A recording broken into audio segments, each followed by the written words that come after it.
When my fiancée told me why our relationship had no future, I agreed calmly without defending myself. That unexpected response ended the argument instantly and set off a chain of events she didn't expect from me. I can't marry someone who'll never make real money. Those words hung in the air between us like poison gas. I looked up from my laptop, where I'd been reviewing code for the community college programming course I taught. Vanessa stood in the doorway of our shared apartment, arms crossed, designer handbag still on her shoulder. She'd just come back from lunch with her sister. Hey viewers, before we move on to the video, please make sure to subscribe to the channel and hit the like button if you want to see more stories like this. I'm 29, been engaged for 8 months, together for 3 years total. She's 27, works in pharmaceutical sales, makes about 4 times what I bring home. Okay, I said. Just that. One word. Her eyes went wide. Okay, that's all you have to say. I closed my laptop carefully. You're right.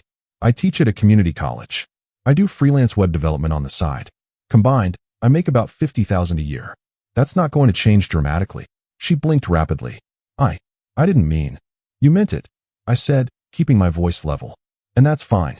You want a different life than what I can provide. That's a valid reason to end things. The color drained from her face. End things? I didn't say end things. I stood up slowly. Vanessa, you just said you can't marry me because of my earning potential. Marriage is kind of the whole point of an engagement. I was venting. My sister was talking about her husband's promotion, and I got frustrated. Frustrated enough to tell me our relationship has no future. She dropped her bag. Stop twisting my words. I'm not twisting anything. I'm taking you at face value. Something shifted in her expression then. Panic, maybe. You're supposed to defend yourself. Tell me you have plans. That you're working towards something bigger. I do have plans, I said. I plan to keep teaching kids who can't afford university. I plan to keep taking freelance projects that interest me rather than ones that just pay well. I like my life. Our life, she corrected automatically. Is it though? That question landed like a slap. She sat down on the couch, hard. What's that supposed to mean? I walked to the kitchen, poured myself water, took my time. When I came back, she was staring at her hands. For the past year, I said, you've been making comments. Little digs about my job. Jokes about me being a starving artist type when we're with your friends. Questions about when I'm going to get serious about my career. That's not fair. Last month, at your company holiday party, you introduced me as a tech consultant instead of a teacher. Her face flushed. People don't understand community college teaching. I was simplifying. You were embarrassed. I was not. Vanessa. My tone stopped her. I need you to be honest with yourself right now. Are you happy with who I am, or who you think I might become? She opened her mouth, closed it, opened it again. That's not a fair question. It's the only question that matters. I sat down in the chair across from her, not next to her. The physical distance felt important somehow. I love you, she said quietly. I do. I believe you. But you just told me you can't marry me because of my income. That's not a small thing. That's not something said in the heat of an argument. That's a fundamental incompatibility. She twisted her engagement ring. A modest band I'd saved for months to buy. My sister said something today, Vanessa whispered, about how her husband just bought her a new BMW. And I thought about how we share one 10-year-old Honda. And I felt something ugly inside me. Envy. Resentment, she corrected. Toward you. For not wanting more. At least she was being honest now. I do want more, I said. Just not the same more you want. What do you want? Time to work on open source projects that help people. Summers off to travel cheaply and see the world. A small house with a garden instead of a McMansion. Kids who see their dad at dinner every night instead of on weekends. Her eyes filled with tears. That sounds nice. But it's not what you want. She shook her head slowly. I don't know what I want. I thought I wanted this. You. Us. But then I see my sister's life, or my coworker's life, and I feel like I'm settling. Then you should find someone you're not settling for. Don't say that. Vanessa, I'm not going to beg you to want the life I can give you. That's not fair to either of us. She stood abruptly. You're giving up. Just like that. 3 years, and you're just done. I'm not giving up. I'm accepting reality. The reality that you won't fight for us. I stood too. What would fighting look like? Should I promise to get an MBA and work 70-hour weeks at some tech company I hate? Should I abandon my students mid-semester to chase a bigger paycheck? You could compromise. I have compromised. I take extra freelance work instead of spending time on my own projects. I skip conferences I want to attend because we're saving for the wedding. I dress differently when we see your colleagues. She flinched. I never asked you to. You didn't have to ask. I saw how you looked at me when I didn't. Silence filled the apartment like water rising. Maybe we should take a break, she finally said. No. Her head snapped up. No. If we're doing this, we're doing it cleanly. Break means you want to keep me as a backup while you explore your options. I'm not a safety net. That's not what I meant. Then what did you mean? She grabbed her bag again, a defensive gesture. I meant maybe we need space to think about what we really want. I know what I want. The question is whether you want it too.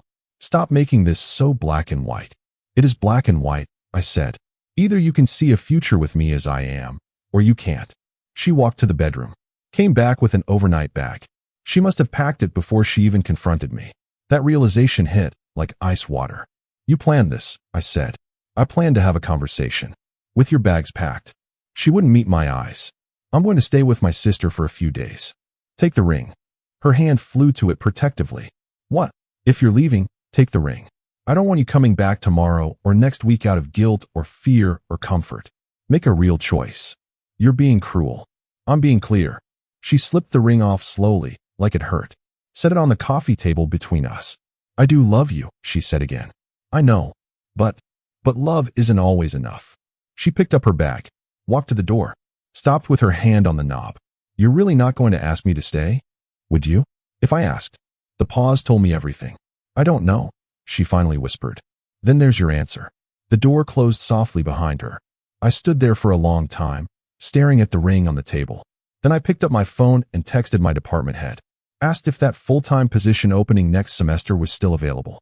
The one I'd turned down because it would mean less time for freelancing, but more stability, more impact on students. He responded within minutes. It was mine if I wanted it. I said yes.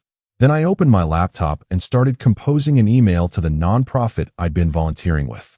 They'd offered me a position on their board months ago. I declined because Vanessa complained I was already too busy.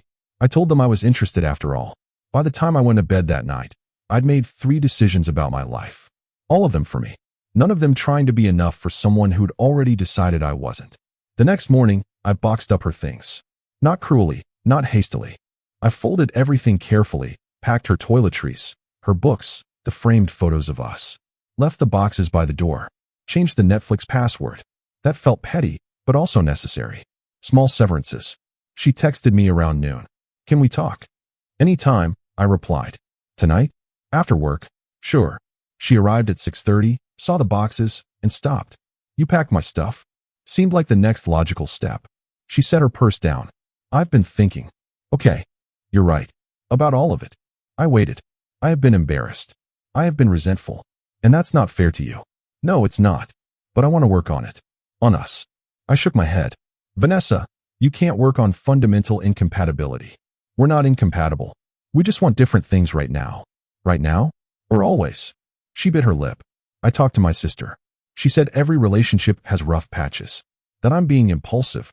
Your sister's husband makes $300,000 a year. She doesn't understand our situation. Don't dismiss her advice. I'm not dismissing it. I'm saying it doesn't apply. She walked past me into the apartment. Familiar territory, but already it felt like trespassing. I saw your calendar, she said, pointing at my laptop. New board position? When did that happen? Yesterday. You're making major life decisions without discussing them with me? We're not engaged anymore. She spun around. I didn't say that. You took off the ring and left. For space. Not forever. Vanessa, listen to yourself. You're mad at me for making decisions about my own life because you wanted to keep your options open while I waited around. That's exactly what you wanted. A break where you could figure out if you could do better, and if you couldn't, you'd settle for me. Her face went pale. I never said settle. You said you felt like you were settling. Same thing. She sat down heavily. I'm scared, she admitted. Scared of being 30 and not having the life I thought I'd have. Scared of watching my friends succeed while we struggle. Scared of resenting you more as time goes on. Finally, truth. Those are valid fears, I said, sitting across from her again. But they're your fears to work through. I can't make more money to ease your anxiety. I can't become a different person to match your vision. I don't want you to become a different person. Yes, you do. You want me to want different things. That's the same as wanting a different person. She put her face in her hands. When did we get here? Honestly, I think we were always headed here. We just ignored it. How can you be so calm about this? Because I saw this coming and you didn't. She looked up sharply. What? 6 months ago, you started working longer hours. Coming home later. Talking more about your colleagues' lives, their houses, their vacations. You stopped asking about my day. Stopped reading the articles I'd send you. You noticed all that? Of course I noticed. And you didn't say anything? I was hoping it would pass. That you'd remember why you fell in love with me in the first place. Tears spilled down her cheeks. I do remember. But it's not enough anymore. She sobbed once, harsh and broken. I'm so sorry. Me too. Can't we try? Really try? I wanted to say yes. Part of me, the part that remembered 3 years of mostly good times, wanted to fold. But I thought about the comments. The embarrassment. The way she'd introduced me at that party. The way she'd looked at me when I'd explained I was happy with my career choices. Like I was naive. Like I was settling for less. No, I said gently. Because trying means you'd be fighting your own instincts. Fighting what you actually want. And eventually, you'd lose that fight, and we'd be right back here. You don't know that. I do know that. Because you'd be trying to make yourself okay with something you're fundamentally not okay with. She wiped her eyes. So this is it. 3 years, and it just ends. It doesn't just end. It ends because we want incompatible futures. That's not a small thing. I hate how reasonable you're being. Would you prefer I yell? Beg? I'd prefer you fight for us. Fighting would mean asking you to be unhappy. I won't do that. She stood up, unsteady. My sister's going to say I made a mistake. Maybe you did. Maybe I did. Maybe we both did 3 years ago when we ignored the signs we weren't quite right. We were right for a while. We were, I agreed. That doesn't mean we're right now. She picked up her purse with trembling hands. I should go. The boxes are ready when you want them. Can I come by this weekend? Get them when I've found a place. Of course. She walked to the door again. Stopped again. Do you hate me? No. Do you still love me? Yes. Then how can you let me go? Because loving you means wanting you to have the life you want. Even if it's not with me. She made a sound between a laugh and a sob. That's the most painful thing you could say. I know. The door closed. This time, I knew it was final. I sat in the quiet apartment for exactly 10 minutes. Then I called my best friend. It's over, I said when he picked up. About damn time, he replied. That surprised me. You saw this coming? Man, we all saw it coming. She's been checked out for months. Why didn't you say anything? Would you have listened? Probably not. Fair point. You okay? Honestly. Yeah, mostly. That's the spirit. Want to grab a beer? Rain check. I've got a project I want to work on. Of course you do. Call if you need anything. I hung up and opened the open source code base I'd been neglecting. Spent the next 6 hours writing code. Lost myself in the logic, the problem solving, the pure creation of it. Around 2 in the morning, I realized I was happy. Not relieved. Not unburdened. Actually happy. Doing exactly what I wanted to do. Without commentary. Without guilt. Without someone sighing in the doorway about how I was wasting my time. The weekend came. Vanessa didn't. She texted instead. Can you ship the boxes to my sister's? I could have been petty. Said no. Made her face me. But I'd meant what I said about not being cruel. Sure. Send me the address. She did. I shipped the Monday morning. Included the ring box. She called that night. You sent the ring back? It was yours. You could return it. I don't want to. What am I supposed to do with it? Whatever you want. Sell it. Keep it. Throw it in the ocean. Not my business anymore. Silence on the line. You've really moved on, haven't you? I'm moving forward. That's different. You sound different too. I feel different. Like how? I thought about it. Lighter, I finally said. Like I can breathe properly for the first time in months. She made a hurt sound. That's harsh. It's honest. You feel it too, don't you? The relief. A long pause. Yeah, she whispered. I do. And I hate myself for it. Don't hate yourself. We weren't right. That's okay. When did you become so zen about this? I'm not zen. I'm just done pretending. Pretending what? That we could want different things and still make each other happy. Another pause, longer this time. I met someone, she said suddenly. My heart skipped, but not painfully. Curiosity, not jealousy. That was fast. I've known him from work. We've been friendly for a while. How long's a while? Does it matter? It might explain some things. I never cheated. I didn't say you did. But you're thinking it. I'm thinking you had an exit strategy before you even started the fight. That's not cheating. That's just prepared. She let out a shaky breath. He asked me out last week. Before our fight. I said no because I was engaged. But after we fought, after I left, I kept thinking about it. And now you said yes. We had coffee. Just coffee. Vanessa, you don't have to explain yourself to me.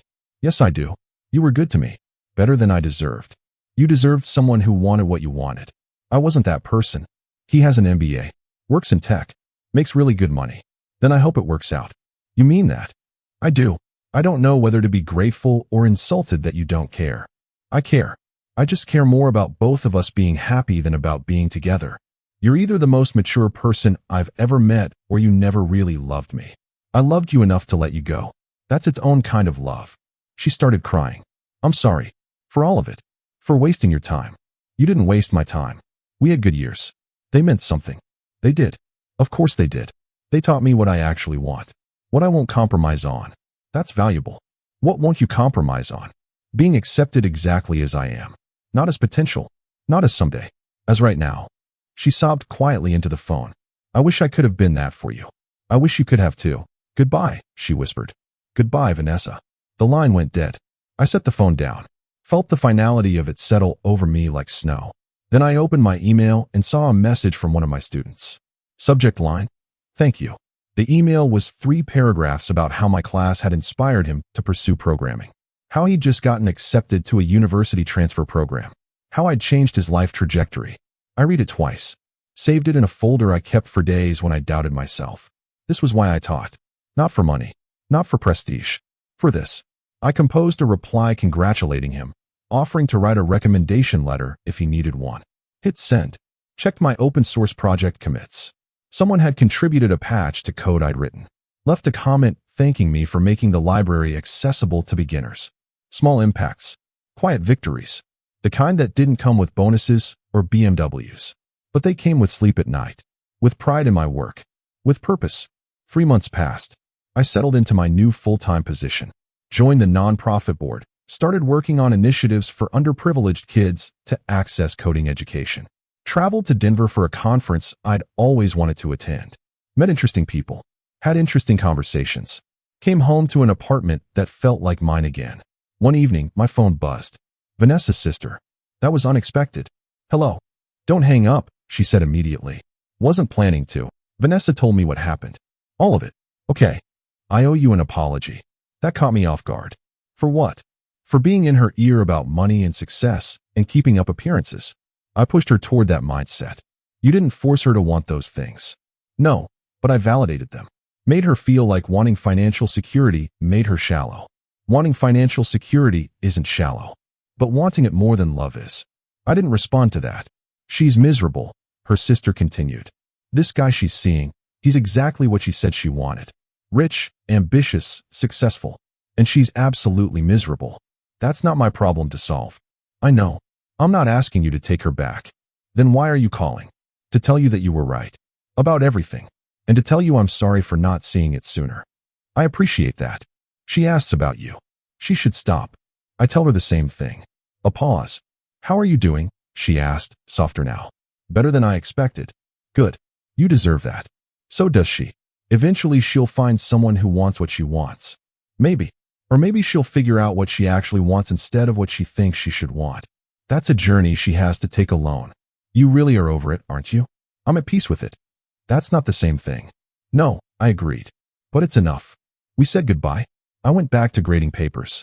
One of my students had written a program that generated poetry based on word frequency analysis. It was clunky, inefficient, but creative. I wrote detailed feedback, encouraging the creativity while suggesting optimizations. This was my life now. Small moments of impact. Quiet satisfaction. No drama, no resentment, no pretending. Just me, being exactly who I was. Enough for my students. Enough for my community. Enough for me. And weirdly, that felt like more than enough. 6 months after the breakup, I went on a date. Met her at a coffee shop, a friend of a friend situation. She was a librarian, loved books, traveled on a budget, had strong opinions about comma usage. We talked for 3 hours. She asked what I did. I teach programming at community college, I said. And I volunteer with a nonprofit that teaches coding to kids. Her eyes lit up. That's amazing. That must be so rewarding. No embarrassment. No questions about advancement. Just genuine interest. It is, I said. And I meant it. We made plans to see each other again. I went home feeling hopeful. Not desperate, not needy. Just open to possibility. My phone buzzed later that night. Unknown number. This is probably weird, but I'm Vanessa's therapist. She gave me permission to reach out. Definitely weird. Okay. She wanted me to tell you that she understands now. What you were trying to say? About incompatibility. She could have texted me that. She tried. Couldn't find the words. Asked if I would. Why? Closure, I think. For both of you. I have closure. Do you? I thought about it. Yeah, I do. Then this message isn't for you. It's for her. To know she tried. Tell her I hope she finds what she's looking for. I will. The line went dead. I blocked the number. Not out of anger. Just finality. That chapter was done. Time to stop rereading it. I looked at my calendar. Second date with the librarian scheduled for Friday. Board meeting on Saturday. Student project presentations on Monday. Conference call with the open source team on Tuesday. A full life. Not a rich life by Vanessa's standards, but rich in the ways that mattered to me. I opened my laptop and wrote code until midnight. Lost in the flow of it. Creating something from nothing. Solving problems. Making things work. This was who I was. This was enough. And for the first time in a long time, I didn't need anyone else to agree. The end came in an email a year later. Subject, wedding invitation. I stared at it for a full minute before opening. Vanessa was getting married. Not to the MBA guy. To someone else entirely. A teacher, according to his bio. High school chemistry. The irony wasn't lost on me. The invitation was formal, carefully worded. A checkbox. Will attend or will not attend. I checked will not attend. Added a note in the message section. Congratulations. I mean that sincerely. Wishing you both happiness. Sent it. Felt nothing but genuine good wishes. That's how I knew I'd fully moved on. No bitterness, no vindication, no pain. Just well wishes for someone who'd once mattered. I closed my laptop and looked around my apartment. The librarian's books on my shelf. Photos from our trip to Portland. A half-finished coding project on my desk. Student thank you cards on my fridge. A life built on my terms. Small, maybe. Quiet, definitely. But wholly, completely mine. And that was worth more than any argument I could have won. More than any relationship I could have saved by becoming someone I wasn't. Worth more than being enough for someone else. Because I was enough for me. And that made all the difference.